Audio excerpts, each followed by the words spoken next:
Hello, everybody, and welcome back to The Front Porch, your friendly neighborhood podcast. My name is Austin, and today I am very glad to be joined by two people. We have Ethan over here, who you guys know very well. He's an incredible guy, fun to work with, and then there's Nick. Hey. What's up? What do I do with that, man? I just wanted to do that so bad. All right. We starting over? All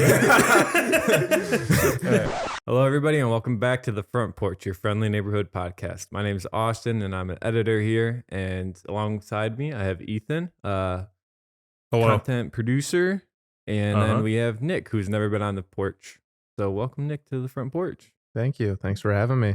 So, Nick, since you're new here, why don't you tell us a little bit about your job, what you do here for us, and just any sort of fun fact that you have for us. Sure. Yeah. My name's Nick. I've worked here for now almost 3 years. I'm the senior editor here. I do a little bit of everything from animation to sound design or wherever I fit in, wherever we need me. Outside of here, I like to rock climb, like to ride my bike, like to play tennis, like to collect vinyls. Yeah, that's me summed up. That's Nick in a nutshell for you guys. What else do you like to do, Nick? Well, it sounds like one reason we're here today is our mutual love for gaming, right? That's the money. I don't know what he's talking about. That's what we wanted you to Was that say. a good softball? Yeah. Well, before we get to that, we're bringing a new section into The Front Porch, and it's going to be what you're watching. So just so viewers, because in today's day and age, there's so many TV shows, movies that are at your fingertips that it can be kind of give you an anxiety and a panic attack trying to figure out what you're going to watch. So we're just going to quickly go around the table and say what was one thing you've watched either last night or within the past couple of days. So you're new, so we'll go to Ethan first. One thing we watched, like any so like piece have you of media? watched? I would say keep it to a TV show or movie, but I mean YouTube. No, not YouTube. I've been working through Hunter x Hunter, which is an anime, more recent, like 2011 through 2015. It's really good. Like if you ever think about getting into anime, I highly recommend starting with that one. And where can people find that? It's on Netflix, actually. Ooh. It's very accessible, all of it. Netflix. Or if you have Crunchyroll. Crunchyroll is a anime streaming service, so it's definitely on there. Good. Nick, what are you watching? Well, I don't watch too many things, but one thing that you just can't pull me away from is the Star Wars universe. So right now I'm watching the Boba Fett series. Love it. Yeah. I think new episode just came out, so that's my plan for the night is watching that. Nice. And then probably tomorrow we'll all discuss it like we do every week. I'm not included in that. The thing that I've been watching is classic Full House. My wife has never seen Full House, so ever since Bob Saget died, we're going through the entire series. So we're on season 4, and it is very 90s. Bob Saget would be very proud. Thank you. So now that we got through our news section, now hit me with that softball. Hey, Austin, what is something that we all like to do and something that we like to do outside of the office together? We like to collect Funko Pops. What? Touchy subject. Just kidding. We're going to run that back. Hey, Austin, what is one thing that we all like to do outside of this office together? Well, thank you for that question, Nick. One thing that we all like to do outside of this office together is play video games. It's some sort of entertainment that we all find a mutual bonding. We like to play online video games. We can do, all sorts of video games. So to segue into that, I'm just curious, what was your guys' first gaming system? Oh. Well. Taking me back. I can start if you guys need time to think. Mine was the original Game Boy. I'm pretty sure my mom got it from like Sam's Club or something, but I just remember having the original Mario in that one where, and I think there was Tetris maybe. Probably, yeah. Oh, I think a lot of them came with that. Yeah, so I just had that, and then I just kind of started with that, and that was my first system. Do you imagine walking into Sam's Club and you buy a Game Boy? Hey man, it was pretty cool. It was the one that you could. So we had the green one, and then we had the one that you could see through. Yeah. And back then, it was just like, yo, you could see. Was it through like one of the purple ones that you could see? It might have been purple Game Boy or Color? gray. No, it wasn't colors before color. Oh, I don't remember what they were actually called. I just called it the Game it's Boy. Game but Boy probably. Yeah, I think it was. yeah, so that was my first system, if you call it a system. Mine was the Sega Genesis, Ooh, blow the Yeah. cartridge and Yeah. have the really awkward controllers that are almost impossible to hold with like 3 buttons on them. I love that system. what games? Are they on? Me and my dad played Streets of Rage mostly, but there was like Tiny Toons, which is like a subset of Looney Tunes. Played that one. That was a big platformer. But yeah, Streets of Rage was all time like best fighting game by far Nice. that we'd play. Nick? My first system was the PlayStation 2. It was a nice snowy Christmas morning, and I remember being in kindergarten and opening it up with just like an assortment of games. I don't remember ever asking for it, but it was the greatest gift my parents could have ever gave me.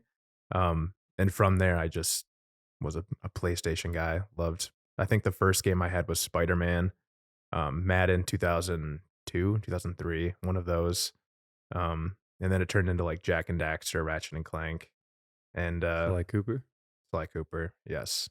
We like that one. Yeah. That's a good Nice. So now from your first one to your most recent one, what are you gaming on now? one.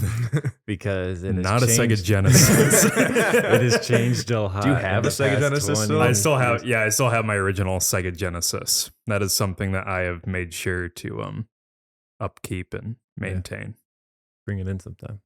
I will, yeah. I'll bring Maybe- in the 64. You bring in that. You bring in your PS2. yeah. I don't know if it's still functioning at this point. There's so much dust in Yeah, the it'd fans. sound like a fighter jet I taking had my off. PS2 flat on my carpeted floor for like 5 years. But now I have a gaming PC Cool. that I built myself. Very nice. And you? I also have a gaming PC that I did not build myself.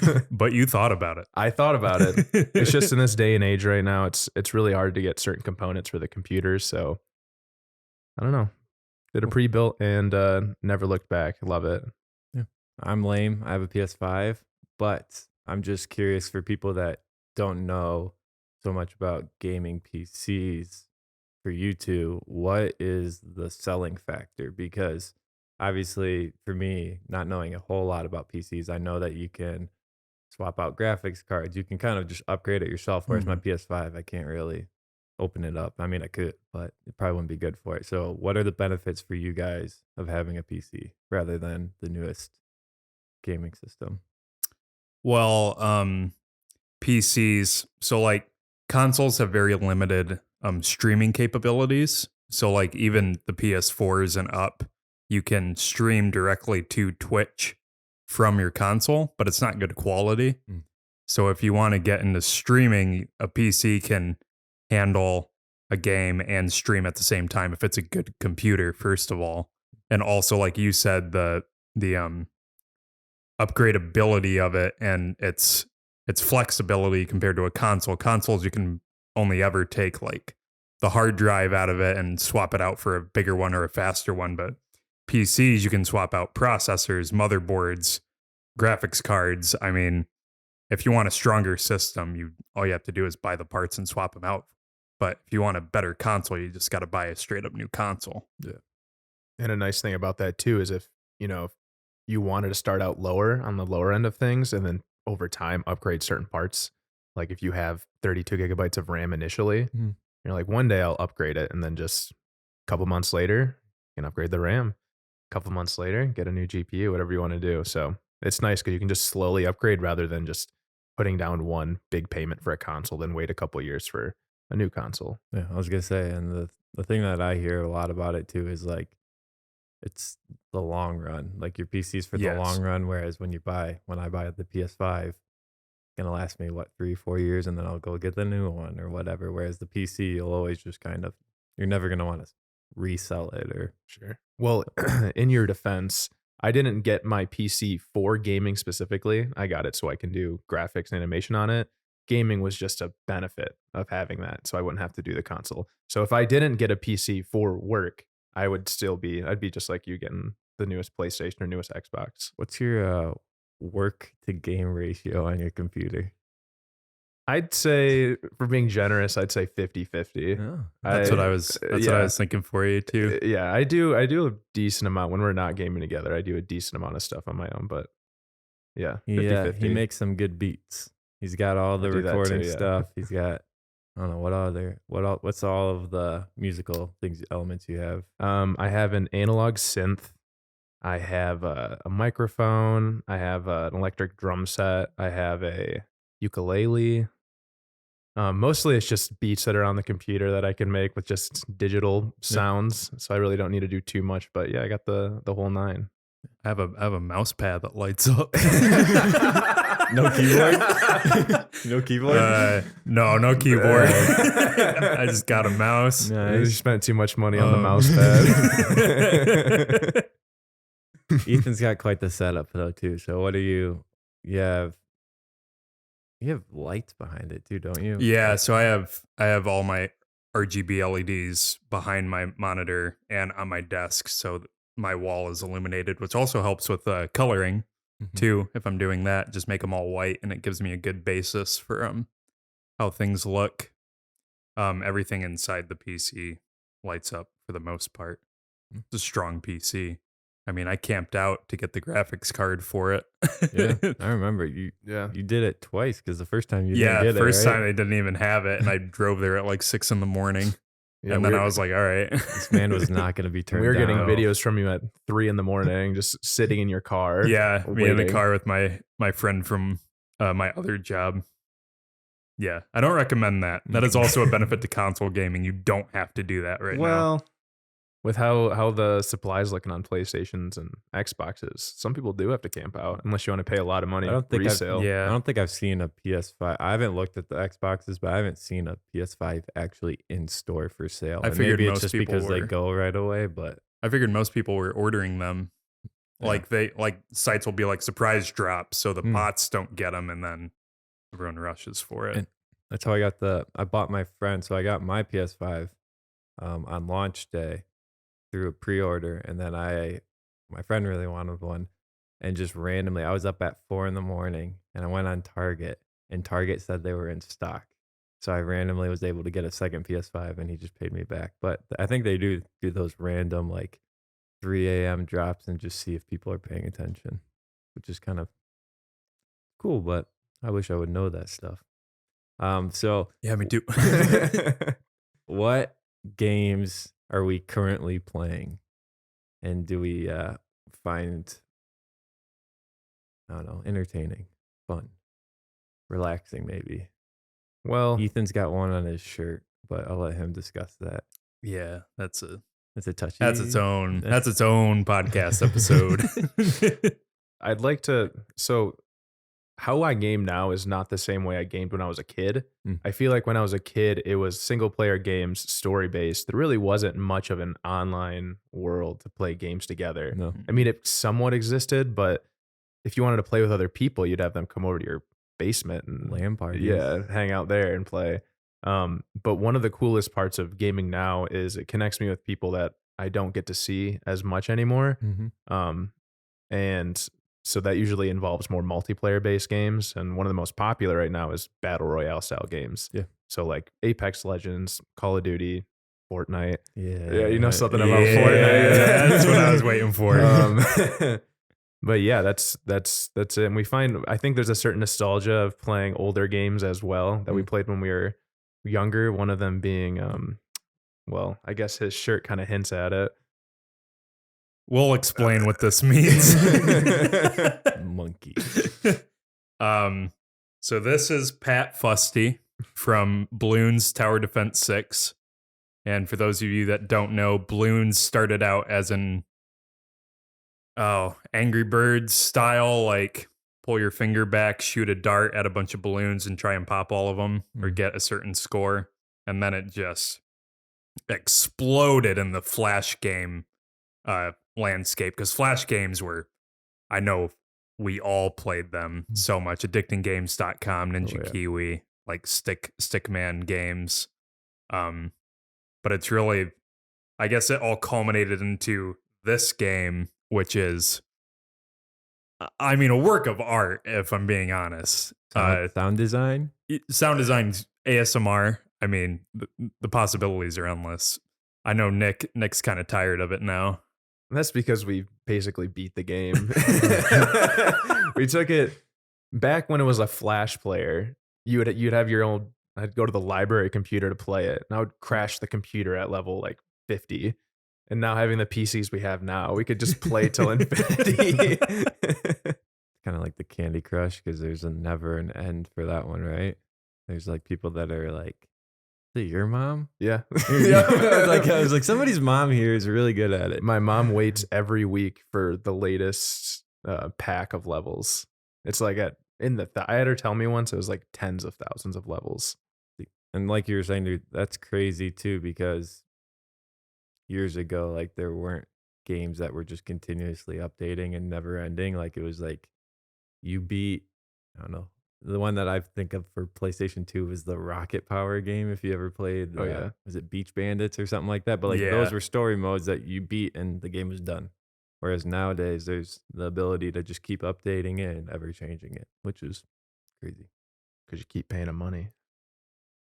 There's a lot of money in this field. Let's be honest. All time, what are some of your favorite games that you've been able to play? Oh man. Brought up Sly Cooper earlier. Great Sly game. Cooper is a fantastic trilogy. That was PlayStation exclusive.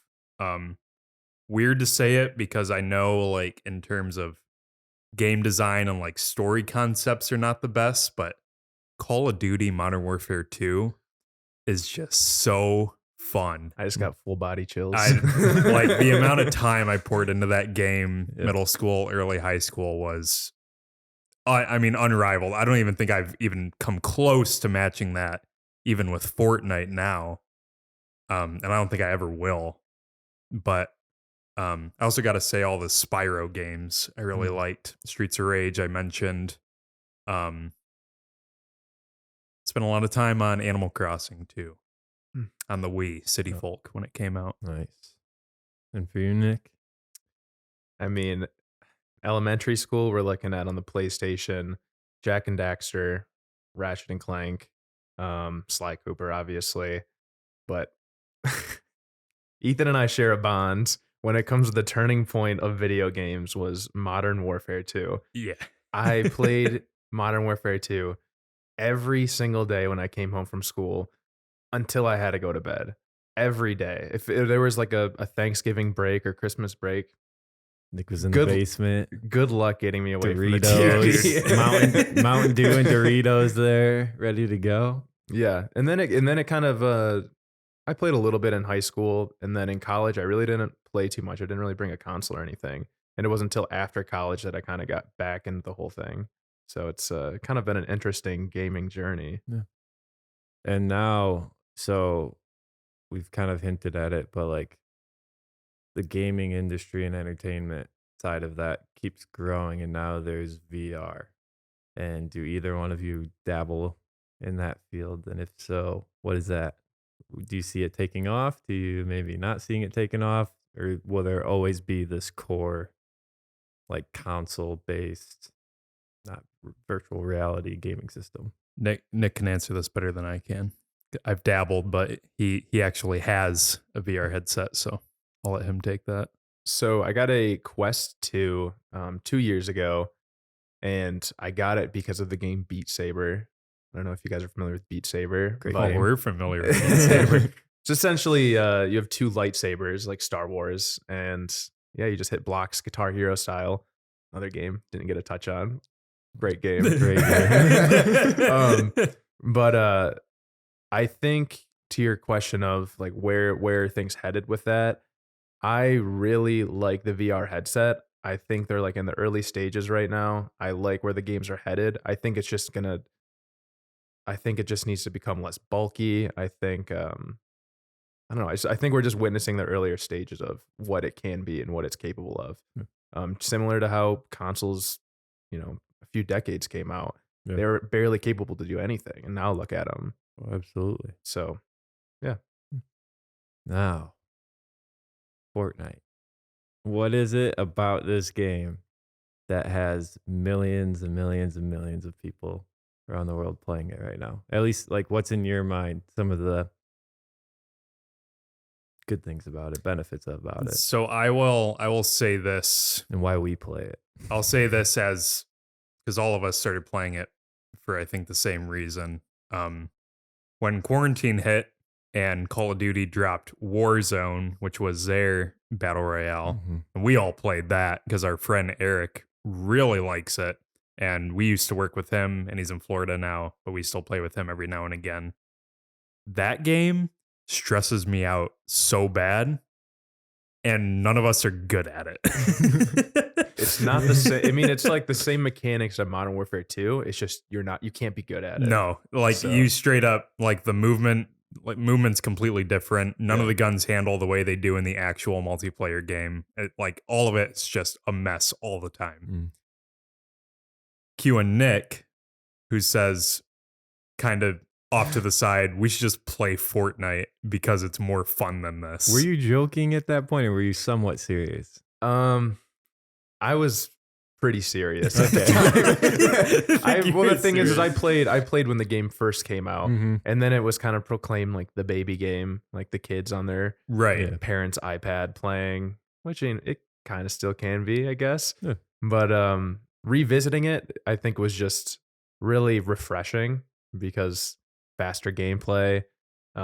There's an added dimension of not just running around and shooting people. There's like a strategy of actually having to like build and I don't know. It's just something unlike I've experienced before in gaming with both battle royale and the elements of being able to do more than just run around and run and gun, Absolutely. Well, you have quests too. Like you don't have to drop and focus purely on survival. I mean, you can just go fish for the entire game if you really wanted to. There's like the like requirements to do well in that game are so significantly lower than other ones. Like you don't always have to be dialed in. Yeah. You can go do other things if you want to. I think that's one of the perks of it too. It's got that side, but it also there is the competitive side. Like people do compete at high levels in this game, but just like a nice stress reliever. And we have a lot of fun with it whenever we play it at night, I think. Maybe too much fun. You can never have too much fun. That's true. Anybody want to talk about some of your favorite moments from those games that we've had? Oh man, like yesterday or like last week or what? I always enjoy all my favorite moments come from playing with Eric because Eric has the best reactions to everything. That is true. We wish we could get Eric on here, but Like we said, he is in Florida. he's in Florida, which is okay. I think our best moments always come from when we decide to play the game the way it really wasn't intended to be played.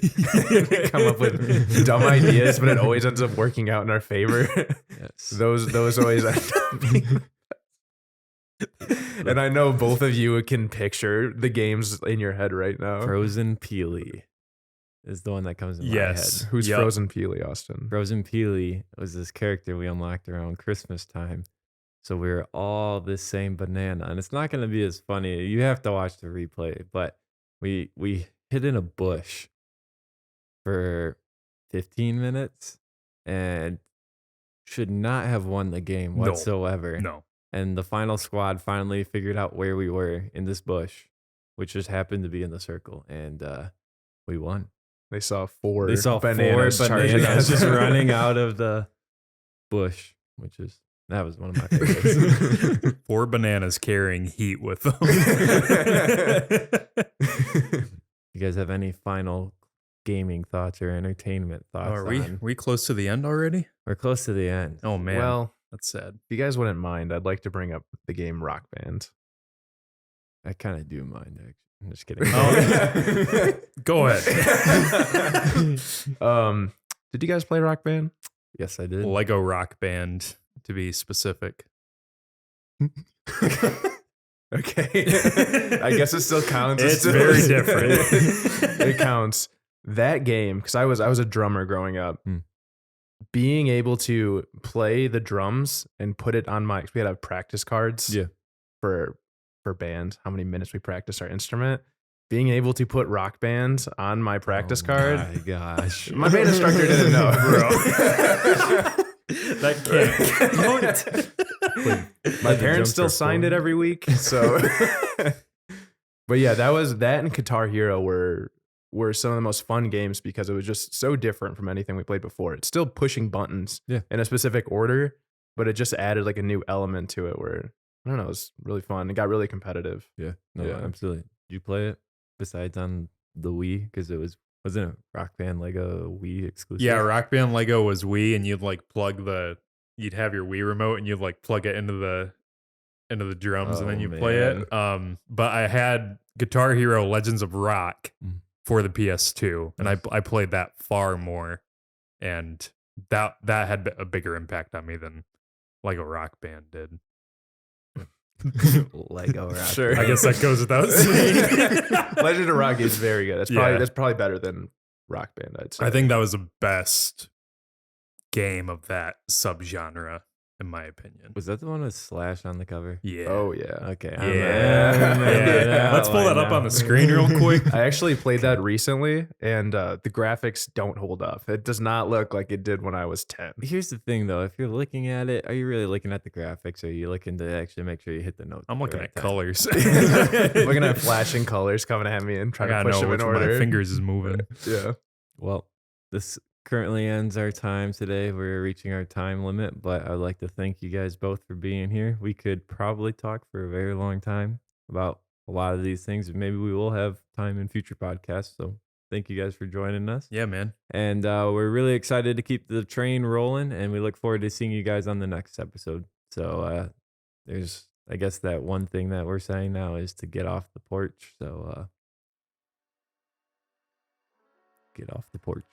Ninja Kiwi, if you'd want to sponsor us, you can do that. And off the porch. Bye. Donnie, cut the audio.